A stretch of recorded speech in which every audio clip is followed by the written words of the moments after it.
నా ప్రియమైన సహోదరులారా, తప్పకుండా దేవుడు తన సమయంలో సహాయం చేస్తాడు.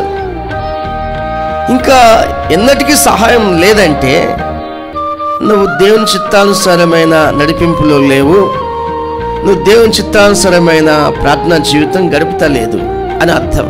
అంటే మన చిత్త ప్రకారం, మన ఇష్ట ప్రకారం మనం నడుచుకున్నప్పుడు కొన్నిసార్లు భ్రమపరిచే దురాత్మ ఒకటి ఉంటుంది. అది భ్రమపరుస్తూ ఉంది. నీ భక్తి బాగానే ఉంది, నువ్వు దేవునితో సరిగ్గానే ఉన్నావు అని భ్రమపరుస్తూ ఉంటుంది.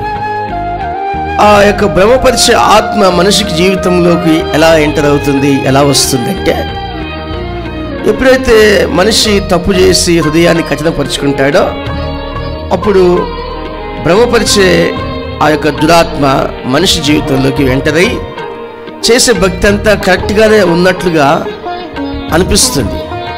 ఈ మాటలు హెబ్రీయులకు రాసిన పత్రికలో రాయబడ్డాయి.